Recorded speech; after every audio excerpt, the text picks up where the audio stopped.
काम करम थप्पड़ मारूंगा, याद रखो। वीडियो कर।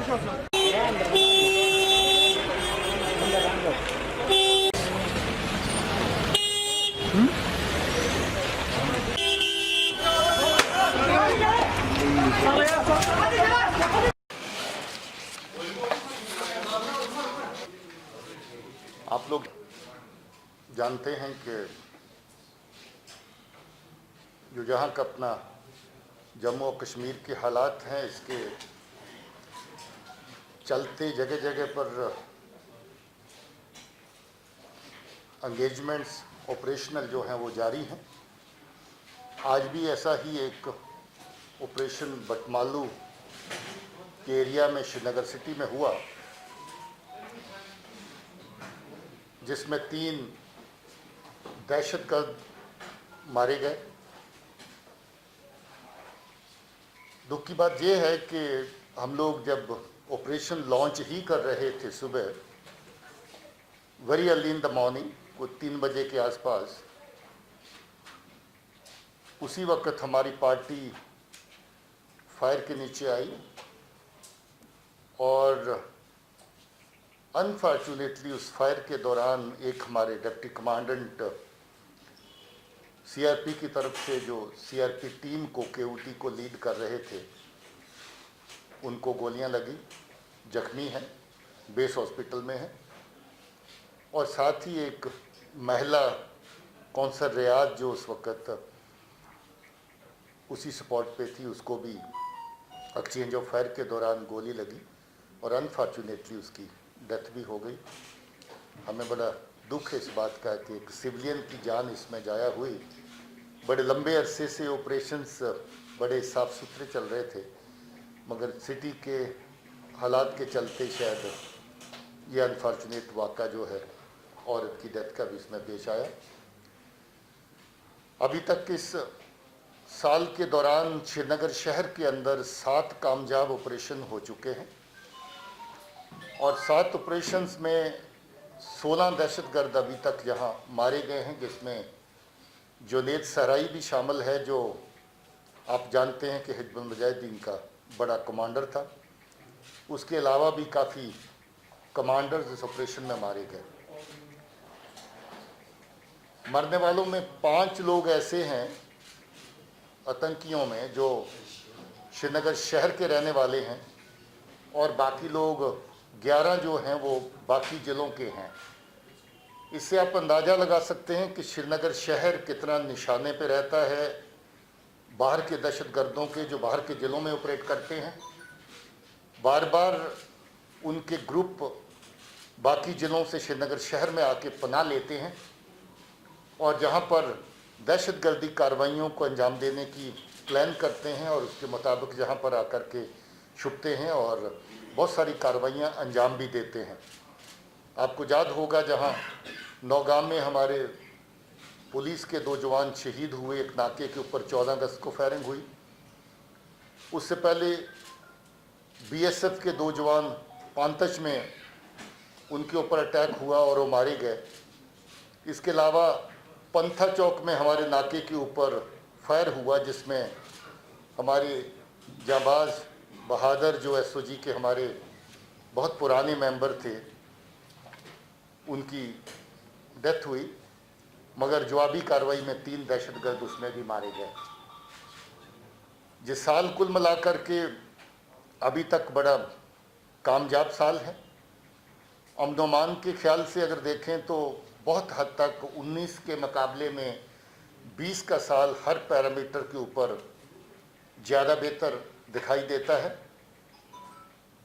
ऑपरेशंस के हवाले से अगर देखें तो अभी तक 72 ऑपरेशंस इस साल के अंदर हम लोग कर चुके हैं, जिसमें 177 दहशतगर्द अभी तक मारे गए हैं, जिसमें 12 दहशतगर्द जम्मू के खिते में मारे गए और 165 जहां पर मारे गए। इसमें काफ़ी बड़ी तादाद फॉरेन टेररिस्ट की है जिनका ताल्लुक पाकिस्तान से है। इनमें 22 टेररिस्ट जो हैं वो अभी तक जो मारे गए हैं वो पाकिस्तान से जुड़े हुए फॉरेन टेररिस्ट हैं। इससे ये भी साफ जाहिर होता है कि पाकिस्तान की इन्वॉल्वमेंट दहशतगर्दी कार्रवाइयों में डायरेक्ट कितनी ज़्यादा है। ख़ासतौर पे जैश और लश्कर के बीच में जो आतंकी काम करते हैं, दहशतगर्द काम करते हैं, उसमें काफ़ी बड़ी तादाद जो है पाकिस्तान से भेजे हुए उनके अपने दहशतगर्दों की है। मैं ये समझता हूँ कि फोर्सेस जिस तरीके से अच्छा काम ग्राउंड के ऊपर कर रही हैं, आने वाले वक्त में ऑपरेशन के फ्रंट के ऊपर और पीस बिल्डिंग के फ्रंट के ऊपर भी हमें और कामयाबी मिलती रहेगी। फोर्सेस की तरफ से हमारी कोशिश रहेगी कि हम कोलेटरल डैमेज जितना अवॉइड कर सकें हर हाल में उसको अवॉइड करें।